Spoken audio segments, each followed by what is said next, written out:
नमस्कार दोस्तों, Vinesh classes GS special में आपका स्वागत है। लास्ट टाइम हम लोगों ने जो हिंदी के टॉपिक को डिस्कस किया था, हम लोग उसी के आगे बढ़ने की कोशिश करेंगे। लास्ट टाइम जो हम लोगों ने देखा था वो व्याकरण के बारे में पहली क्लास थी, हम लोगों ने शुरू ही किया था। ये देखा था हम लोगों ने व्याकरण के विषय में कि व्याकरण का अर्थ क्या होता है। तो हमने देखा था किसी भी शब्द को शुद्ध रूप से उच्चारण, शुद्ध रूप से लेखन तथा शुद्ध रूप से उसका प्रयोग करने वाली किताब को हम लोग क्या कहते हैं? व्याकरण कहते हैं। करने वाली किताब को हम लोग क्या कहते हैं?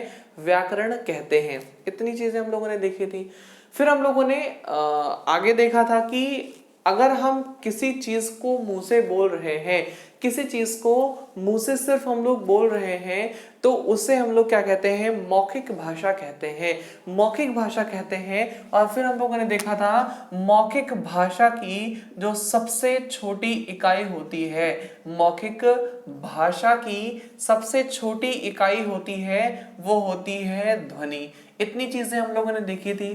फिर ये देखा था इसी ध्वनि के लिखित रूप को, इसी ध्वनि के लिखित रूप को हम क्या कह देते हैं? वर्ण कह देते हैं।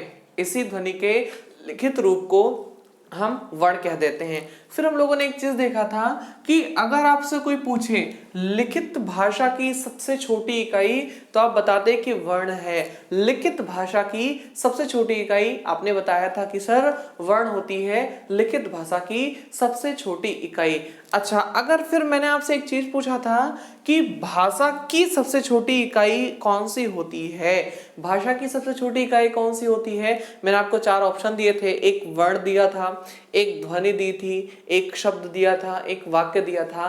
फिर मैंने आपसे बोला था कि अगर कोई शर्त ना हो, भाषा की सबसे छोटी इकाई अगर कोई शर्त ना हो, तो आप वर्ण लगाएंगे कि भाषा की जो सबसे छोटी इकाई होती है वो होती है वर्ण। कब? जब कोई शर्त ना दे रखी हो तब। ठीक है, इतनी बातें हम लोगों ने अच्छे से डिस्कस की थी। ठीक है, तो आज हम लोग इसी के आगे चलने की कोशिश करेंगे।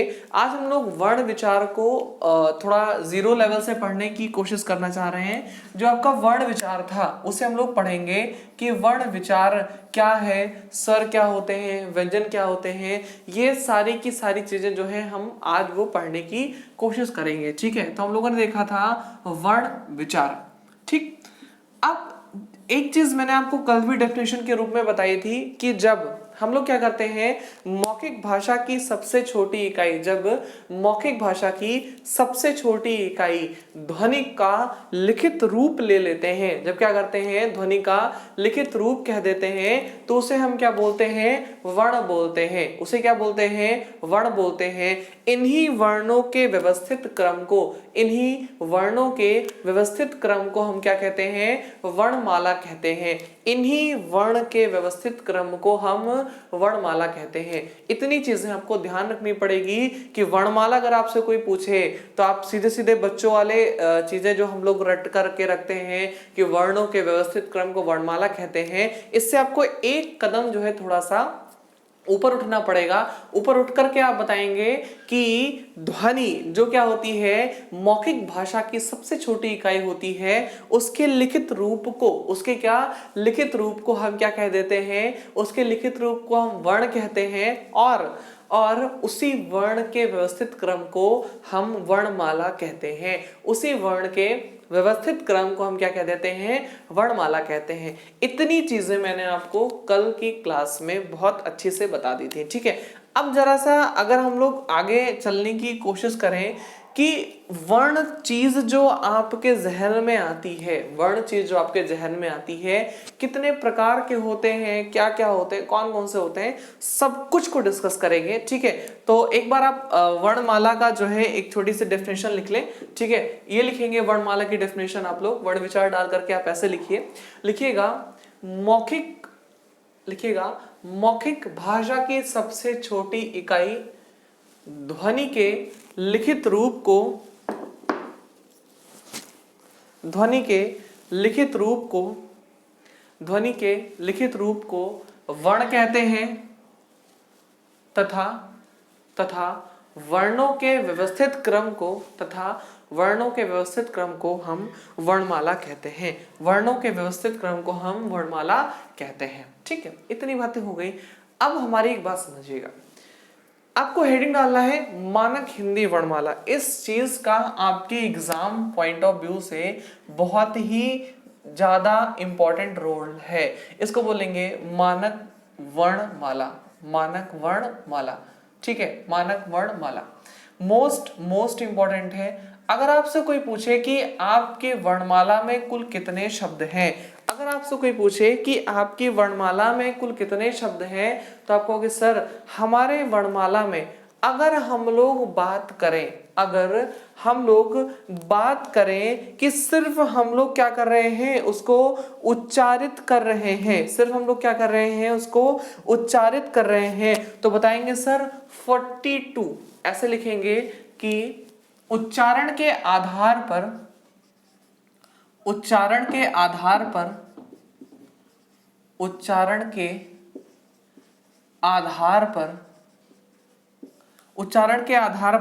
वर्णों की संख्या 45 होती है। उच्चारण के आधार पर वर्णों की संख्या 45 होती है। उच्चारण के आधार पर वर्णों की संख्या 45 होती है, यानी 45 वर्ण होते हैं। कितने वर्ण होते हैं? 45 वर्ण होते हैं। अगर आपसे कोई पूछे कि सर इनको भी जरा सा तोड़े, अगर आपसे कोई पूछे कि सर इनको भी तोड़िए, तो आप कहिए अच्छा कोई बात नहीं, हम सिर्फ 10 स्वर को ही उच्चारित कर पाते हैं, हम सिर्फ 10 स्वर को ही उच्चारित कर पाते हैं और आपके 35 व्यंजन को ही उच्चारित कर पाते हैं। तो आप ऐसे लिख लीजिएगा 10 स्वर होते हैं, 10 क्या होते हैं आपके स्वर होते हैं, और 35 क्या होते हैं आपके व्यंजन होते हैं। 35 क्या होते हैं आपके व्यंजन होते हैं। 35 क्या होते हैं आपके व्यंजन होते हैं। ठीक है, तो इस तरह से हमने देखा कि जो आपकी मानक वर्णमाला है इसमें कितने शब्द होते हैं? 45 शब्द होते हैं। उच्चारण के आधार पर, किसके आधार पर? उच्चारण के आधार पर। अच्छा, एक चीज आप लोगों ने बचपन में खूब पढ़ी होगी, काखा गाघा अंगा। अंगा मतलब कुछ नहीं, टाटा डडा अड़ा अड़ा मतलब कुछ नहीं। तो अगर इसमें कुछ नहीं है तो इसको वर्णमाला में रखा ही क्यों गया है? एक बात ध्यान से देखिएगा, ये हो गया आपका अंगा, ठीक है, ध्यान देंगे, ये हो गया आपका अंगा। ये बिंदी रखना बहुत जरूरी है, अगर ये बिंदी यहां नहीं लगाई ना तो सारा काम गड़बड़ हो जाएगा। अगर आपने सिर्फ इसको ऐसे लिख दिया तो ये हो जाएगा डा, ये क्या हो जाएगा? डा। अगर आपने इसको ऐसे करके लिख दिया, इसके नीचे बिंदी लगा दी है ना, इसको क्या बोलते हैं? उच्छिप्त चिन्ह। अगर यहां पर आपने ताड़न जात या उच्छिप्त चिन्ह लगा दिया तो हो जाएगा अड़ा। जैसे आपको लिखना है सड़क तो आप इसका यूज करेंगे, किसका यूज करेंगे? इस ड़ा का यूज करेंगे। अगर आपको डलिया लिखना है तो आप इसका यूज करेंगे। ठीक है, क्या करेंगे आप?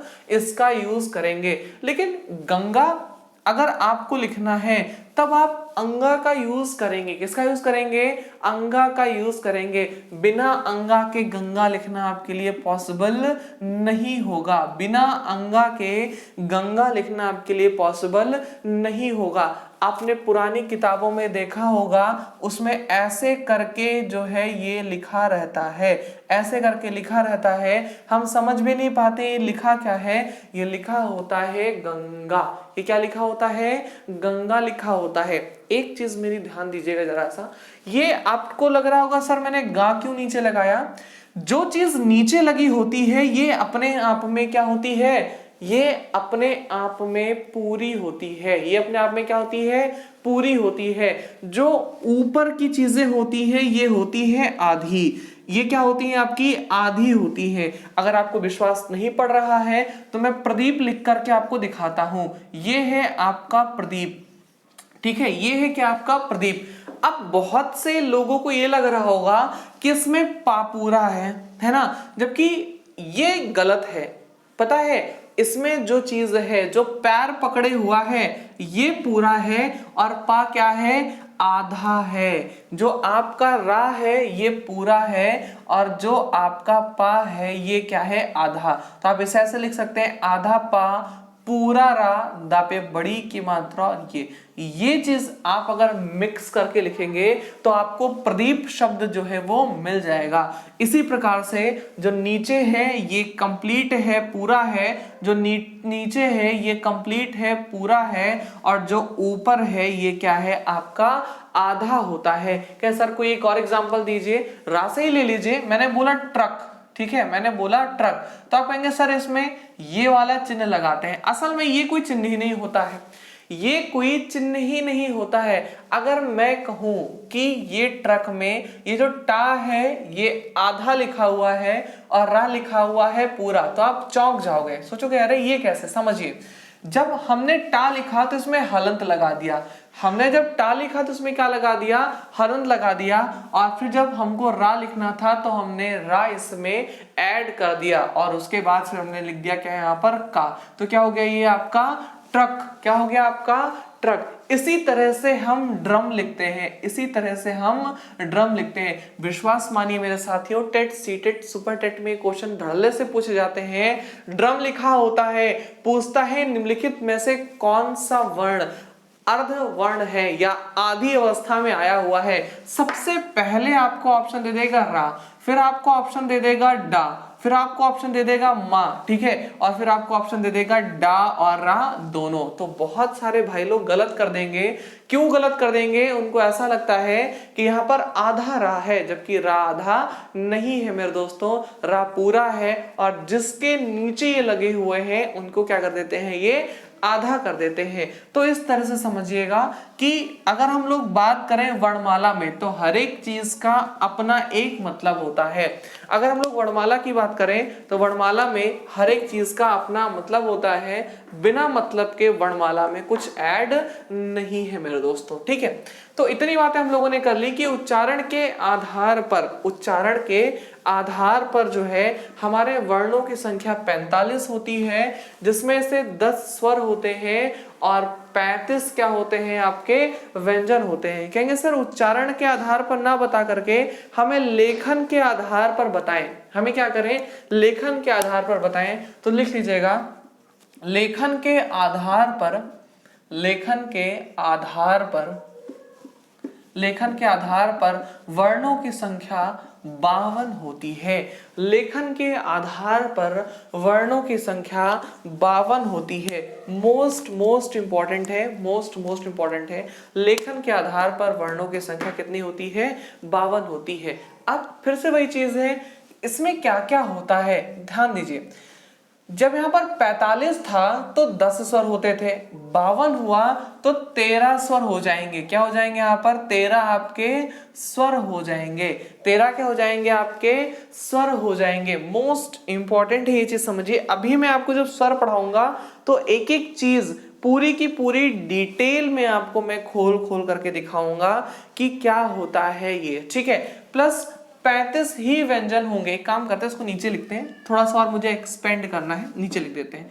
13 क्या होते हैं, आपके स्वर होते हैं, ठीक है, प्लस 35 आपके क्या होते हैं, व्यंजन होते हैं, प्लस 35 क्या होते हैं, आपके व्यंजन होते हैं, ठीक है। अब देखिए 35 क्या हो गए, आपके व्यंजन हो गए, और 4 जो होते हैं वो आपकी विदेशी ध्वनियां, जैसे खा हो गया, ग हो गया, मतलब, और जो 4 होते हैं आपके, वो होते हैं आपके संयुक्ताक्षर। जो 4 होते हैं वो कौन से होते हैं, आपके संयुक्ताक्षर। क्या होते हैं वो, आपके संयुक्ताक्षर, ठीक है। अब आप कहेंगे सर संयुक्ताक्षर कौन कौन से होते हैं, तो देखिए संयुक्ताक्षर का मतलब देखिए संयुक्त धन अक्षर, जो 2 वर्णों से या 2 से अधिक वर्णों से संयुक्त रूप से बन रहा हो उसे हम लोग क्या कहते हैं, संयुक्ताक्षर कहते हैं, या संयुक्त व्यंजन कहते हैं। क्या बोलते हैं इसे हम लोग, संयुक्त व्यंजन होते हैं या संयुक्त व्यंजन बोलते हैं। जैसे आपने कहा सर ता, आपने कहा सर छा, मतलब क्षत्रिय वाला छा, आपने कहा सर श्रीवास्तव वाला श्रा, ठीक है। तो ये सारे के सारे क्या होते हैं, आपके संयुक्त व्यंजन होते हैं। आपने कहा सर ज्ञा, 4 होते हैं, ठीक है। कौन कौन से होते हैं, अगर आपको लिखना हो तो लिख लीजिए। हालांकि मैं अभी इनको डिटेल में लिखाऊंगा। जो आपके संयुक्ताक्षर या संयुक्त व्यंजन होते हैं वो आप लिख लें ऐसे। एक तो छा होता है, इसीलिए जब हम लोग कक्षा का प्रोनाउंसिएशन करते हैं तो क्या बोलते हैं, कक्षा बोलते हैं, कक्षा नहीं बोलते हैं। ठीक है, तो क्या हो गया, कक्षा में ये हो गया। ठीक है, एक आपको लिखना है त्रा, ठीक है, एक लिखना है आपको क्या, श्रा, ये श्रवास्तव वाला श्रा है। ठीक है, एक क्या लिखना है आपको, ये श्रवास्तव वाला श्रा लिखना है, और एक आपका है ज्ञा।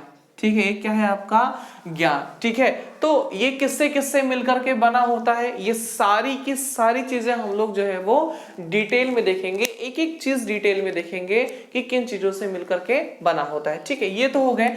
अच्छा, ये जो 35 व्यंजन है आप इन्हें ऐसे भी तोड़ सकते हो कि सर 33 तो आपके साधारण व्यंजन होते हैं, 33 को तो क्या होते हैं आपके साधारण व्यंजन होते हैं, साधारण व्यंजन होते हैं, प्लस दो अगर हम लोग बात कर लें, इनको बोलते हैं उच्छिप्त व्यंजन या ताड़न जात व्यंजन। क्या बोलते हैं इन्हें हम लोग बोलते हैं उच्छिप्त व्यंजन। समझिएगा हमारी बात को। अभी जो मैंने आपको इससे पहले दो चीजें बताई थी, अभी जो हमने आपको दो चीजें बताई थी, कौन कौन सी सर, एक तो बताई थी ये सड़क वाला अड़ा, और एक हमने अभी आपको बताया था अड़ा। ठीक है, ढा। ठीक है, तो दो चीजें हो गई, एक क्या हो गया आपका सड़क वाला अड़ा, और एक क्या हो गया आपका ढा। जैसे आपको लिखना है चढ़ाई तो आप इसका यूज करेंगे, कढ़ाई तो आप इसका यूज करेंगे, लेकिन अगर आपको ढक्कन लिखना है तो आप सिर्फ ऐसे ढा बना करके अपना काम चला लोगे। ये हो गया आपका ढक्कन। अभी इसके बारे में लोग बिल्कुल से आएंगे, एकदम से टॉपिक पर आएंगे। ठीक है, तो एक बात मुझे जरा सा बताइए, ये भाई साहब ढक्कन वाले ऐसे भी यूज हो रहे हैं, मुझे अगर चढ़ाई लिखना है तो ये ऐसे भी यूज हो रहे हैं, तो क्या ये दो रूपों में यूज हो रहे हैं या नहीं यूज हो रहे हैं? ऐसे मुझे अगर लिखना था सड़क, मुझे क्या लिखना था सर, सड़क, तो ये अड़ा यूज हो रहा है। मुझे लिखना था मान लीजिए मुझे कुछ भी लिखना था, मुझे लिखना था घोड़ा, ठीक है, घोड़ा नहीं घोड़ा ही लिखना था, तो ये डलिया लिखना था, मान लीजिए डलिया। ठीक है, तो मैंने ऐसे डलिया लिख दिया, तो यहाँ ये ऐसे डा यूज हो रहे हैं, यहाँ ये ऐसे अड़ा यूज हो रहे हैं। तो इनके पास दो दो क्वालिटीज हैं, इनके पास क्या है, दो दो क्वालिटीज हैं, इसीलिए इन्हें हम लोग बोलते हैं द्विगुण व्यंजन। क्या बोलते हैं इन्हें, हम लोग बोलते हैं द्विगुण व्यंजन, इन्हें बोलते हैं हम लोग द्विगुण व्यंजन। ठीक है, इन्हें क्या बोलते हैं हम लोग, द्विगुण व्यंजन बोलते हैं। मोस्ट इंपॉर्टेंट है, इसको हम लोग आगे चल के अभी डिस्कस भी करेंगे, बहुत अच्छे से एक एक चीज को डिस्कस करेंगे। बट उससे पहले आप इस चीज को समझ लें कि अगर हम लोग बात करें मानक वर्णमाला में, तो उच्चारण के आधार पर 45 वर्ण होते हैं, लेखन के आधार पर 52 वर्ण होते हैं। उच्चारण के आधार पर 45 और लेखन के आधार पर 52 होते हैं। अगर उच्चारण के आधार पर हम बात कर लें तो 10 स्वर होते हैं और 35 व्यंजन होते हैं, और अगर हम लोग लेखन के आधार पर बात कर लें तो 13 स्वर होते हैं। आपके कितने स्वर होते हैं, 13 स्वर होते हैं, 35 आपके व्यंजन होते हैं, 4 संयुक्त व्यंजन होते हैं या संयुक्ताक्षर होते हैं। और फिर से अगर हम लोग इस 35 व्यंजन की बात कर लें तो इसमें क्या होते हैं आपके 33 व्यंजन प्लस 2 द्विगुण व्यंजन होते हैं, 33 व्यंजन प्लस 2 द्विगुण व्यंजन होते हैं। ठीक है, अच्छा, और उसके बाद संयुक्ताक्षर में क्या होता है आपका, ये चारों संयुक्ताक्षर हो जाता है। तो आप ऐसे इसको नोट कर लीजिए। ठीक है, इस चीज का आप एक बार स्क्रीनशॉट ले लें, मोस्ट इंपॉर्टेंट ये टॉपिक है, बहुत ज्यादा इंपॉर्टेंट ये। ठीक है, नोट कर लें इसको एक बार जरूर। ठीक, नोट कर लीजिए।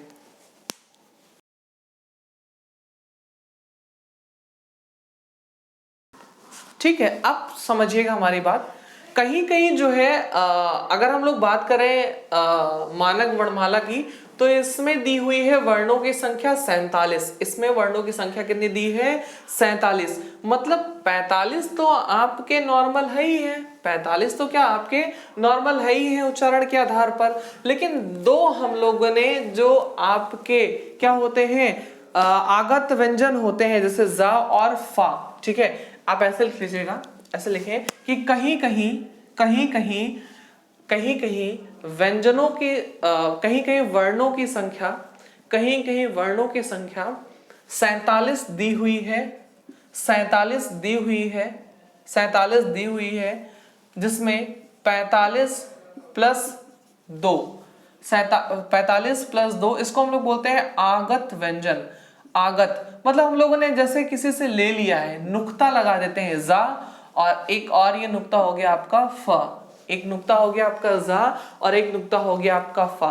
तो इस तरह से हम लोग क्या करते हैं, जो आपके आगत व्यंजन होते हैं वो भी इसमें नोट कर लेते हैं कि कहीं कहीं पर वर्णों की संख्या 47 दी हुई है, कहीं कहीं वर्णों की संख्या 47 दी हुई है। अच्छा एक चीज और, कामता प्रसाद जी ने 46 वर्ण माने हैं, इस चीज को भी नोट कर लीजिएगा कि कामता प्रसाद गुरु जी के हिसाब से कितने वर्ण हैं आपके, 46 वर्ण हैं। जब हम आपको हिंदी भाषा का विकास पढ़ाएंगे तो उनमें इनका बहुत बड़ा नाम आएगा, वहां पर हम लोग इनके बारे में अच्छे से डिस्कस करेंगे कि क्या है कैसे, सारी चीजें डिस्कस करेंगे।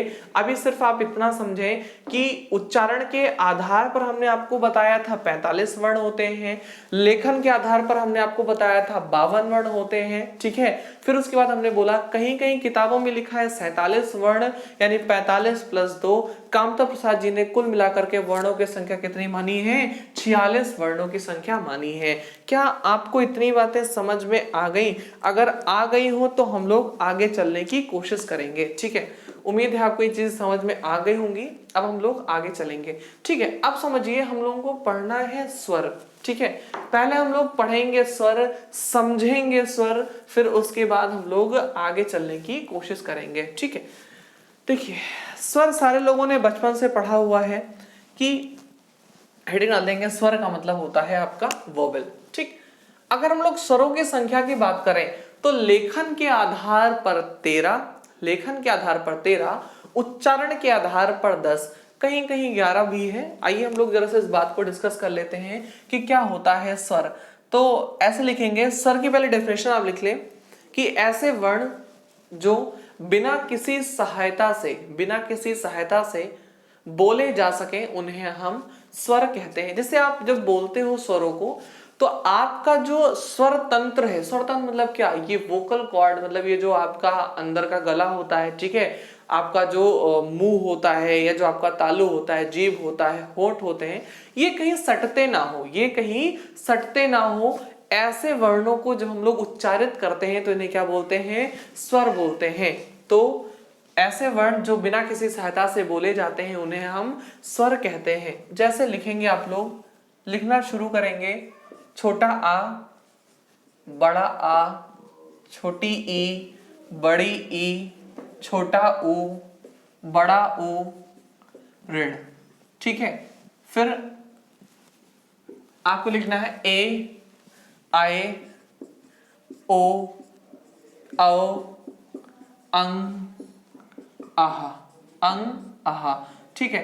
अब एक चीज और है, इसको घर वालों के सामने जो है, जब आप वीडियो देखें तो एयरफोन लगा के देखिएगा, नहीं तो घर वाले कहेंगे जैसे जैसे मेरा बच्चा बड़ा होता जा रहा है, इसका बचपना आता जा रहा है, अब बताएं इसको इतना पढ़ाने लिखाने से क्या फायदा, मैंने इसको ग्रेजुएशन करा दिया। कुछ बीएड वाले होंगे जो बीएड की प्रिपरेशन कर रहे हैं, ग्रेजुएट हो चुके होंगे, कुछ ऐसे हैं जो बीएड के बाद जो है टीचिंग की तैयारी कर रहे होंगे, वो भी इस वीडियो को देखेंगे। तो घर वाले यही कहेंगे इतना पढ़ाने लिखाने से क्या फायदा, ससुरा पढ़ तो ABCD रहा है, पढ़ तो क्या रहा है, छोटा बड़ा ही रहा है। इसलिए आप एयरफोन लगा करके कान में इसको आराम से सुनिएगा, मैं पढ़ाने की कोशिश क्या कर रहा हूं। देखिए अगर हम इसको काउंट करें तो 1 2 3 4 5 6 7 8 9 10 11 12 और 13, ठीक।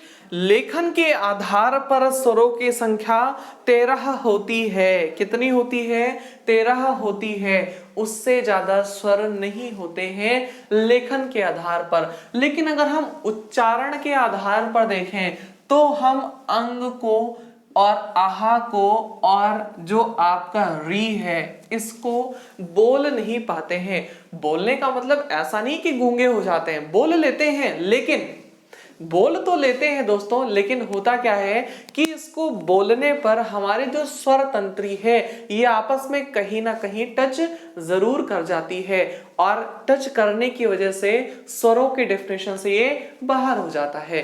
जबकि स्वरों की डेफिनेशन क्या कहती है कि ऐसे वर्ण जो बिना किसी सहायता के, सहायता का मतलब क्या, जो आपका मुंह का पार्ट है, जो आपका मुख का पार्ट है, ये कहीं आपस में टच ही ना करे, बड़े इजीली आप चीजों को बोल सके, उन्हें हम लोग क्या कहते हैं, स्वर कहते हैं। अब देखिए जरा सा, आप बोल करके देखिए आ, ध्यान देना, छोटा आ नहीं बोलेंगे इसे छोटा आ हम बिल्कुल नहीं बोलेंगे।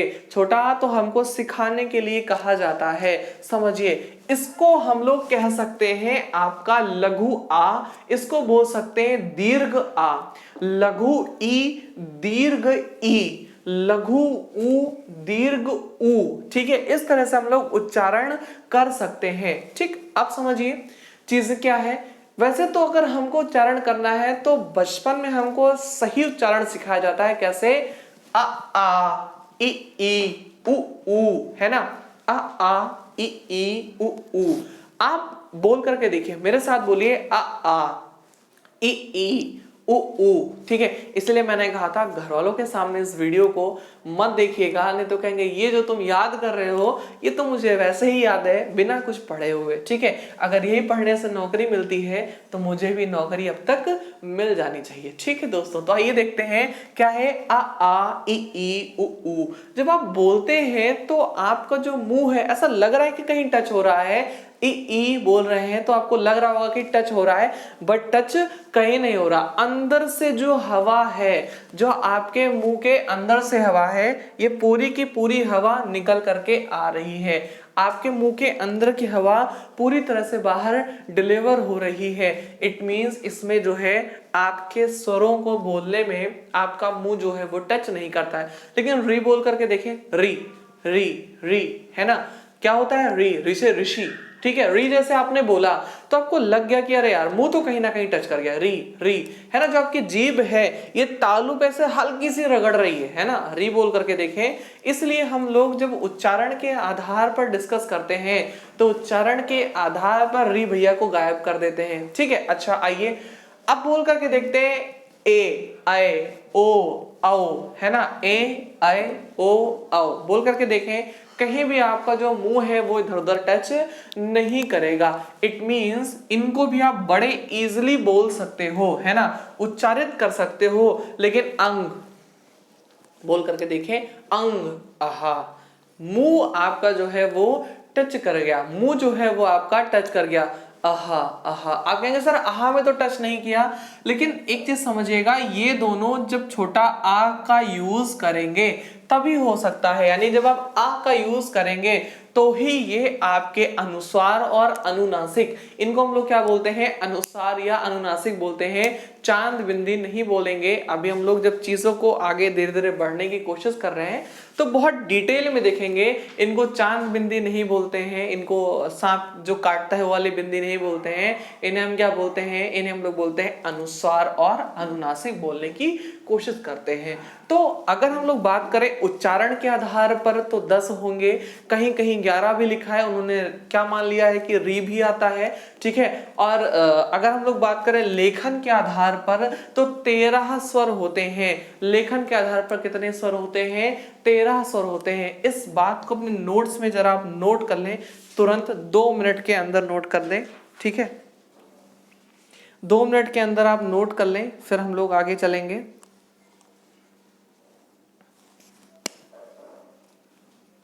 ठीक, अब एक चीज समझिए, ये जो दोनों वर्ण हैं, ये जो दोनों वर्ण हैं, ये एक्चुअली में संस्कृत से डायरेक्ट ले लिए गए हैं। आप ऐसे लिखेंगे, अंग कॉमा आहा, आहा।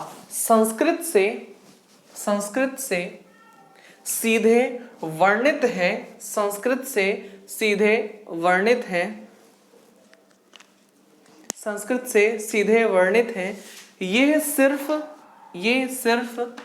स्वरों पर जोड़े जाते हैं, ये सिर्फ स्वरों पर जोड़े जाते हैं, ये सिर्फ स्वरों पर जोड़े जाते हैं, ये सिर्फ स्वरों पर जोड़े जाते हैं, ठीक है। इन्हें इन्हें अयोगवाह कहते हैं। इन्हें क्या कहते हैं? अयोगवाह कहते हैं। इन्हें अयोगवाह कहते हैं। इन्हें अयोगवाह कहते हैं। देखो अयोगवाह का मतलब क्या हो कि अन्य अर्थ कोई वहन करे, अन्य अर्थ कोई वहन करे, अर्थात इनका कोई अपना अर्थ ही ना निकलता हो।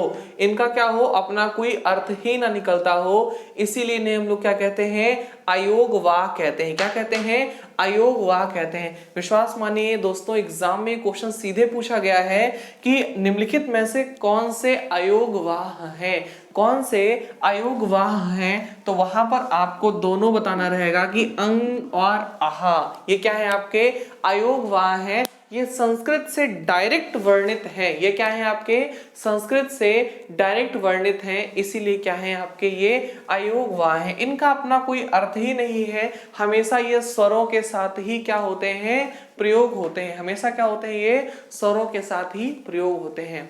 उम्मीद है आपको मेरी इतनी बातें जो है वो समझ में आ रही होंगी। तो आज की क्लास को हम लोग इतना ही रखते हैं। कल जब हम लोग क्लास शुरू करेंगे तो स्वरों का वर्गीकरण पढ़ेंगे, है ना? स्वरों का वर्गीकरण पढ़ेंगे। कल की क्लास में मुझे उम्मीद है स्वर का वर्गीकरण खत्म हो जाएगा। परसों की क्लास में फिर हम लोग व्यंजनों पर चलेंगे, और जो भी है इस सैटरडे तक मेरी ये कोशिश रहेगी कि आपके वर्णमाला से संबंधित क्वेश्चंस जो हैं वो आपको अच्छे से करा दिए जाएं। हर टॉपिक खत्म होने के बाद उससे संबंधित जितने भी प्रश्न होंगे जो लास्ट टाइम एग्जाम में पूछे गए होंगे, उन सारे प्रश्नों को हम लोग बड़े आराम से करेंगे। एक एक प्रश्न करके जो है हम लोग उसको करते हुए रहेंगे, ठीक है? तब तक के लिए अपना ध्यान रखें, घर में रहें। Thank you for watching full video. Thank you.